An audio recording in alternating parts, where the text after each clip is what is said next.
მეგობრებო, დღეს მინდა გელაპარაკოთ ქრისტიანობაზე. მოდი დავუბრუნდეთ პირველ საუკუნეში. თავის დროზე იესო ქრისტე დაუპირისპირდა იმდროინდელ რელიგიას, კონკრეტულად იუდაიზმს. მან განდევნა ტაძრებიდან მღვდლები და დააარსა ახალი რელიგია, დაფუძნებული სიყვარულზე.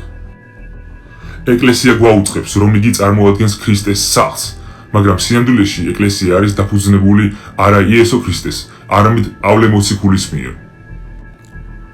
პავლე იყო პირველი ეკლესიის არქიტექტორი, რომელმაც იესოს გზავნილი გადააქცია რელიგიურ სისტემად, რომელიც დაფუძნებულია შიშზე, მორჩილებაზე და ძველ იუდაურ წესრიგზე. პავლემ დააწესა ცრუ წარმოდგენები, რომ იესო მკვდრეთით აღსდგა. ეს ყველაფერი იესოსთან არანაირ კავშირში არ არის. არსებობს ეჭვი, რომ პავლე მოციქული რომის იმპერიაში ხედავდა ქრისტიანობის პოტენციალს და ძალაუფლების მოპოვების მიზნით მან ქრისტიანობის გავრცელება დაიწყო.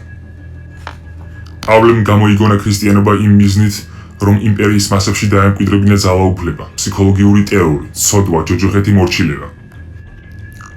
ეკლესიამ საუკუნეების განმავლობაში თავისი მიზნებისთვის გამოიყენა იესოს ხსოვნა. ასეთი იყო მაგალითად ინკვიზიცია შუა საუკუნეების პერიოდში. სწორედ ინკვიზიციას შეეწირა ჯორდანო ბრუნო, გალილეო გალილეი, მიგელ სერვეტი და ასე შემდეგ. დღესაც საქართველოში ნაზარეველის ხსოვნას იყენებენ თავიანთი მიზნებისთვის საკმაოდ საეჭვო ძალები, რომლებიც ასოცირებულები არიან რუსეთთან. რუსთაველზე ჩარჭობილი ჯვარი არის სისხლიანი ჯვარი.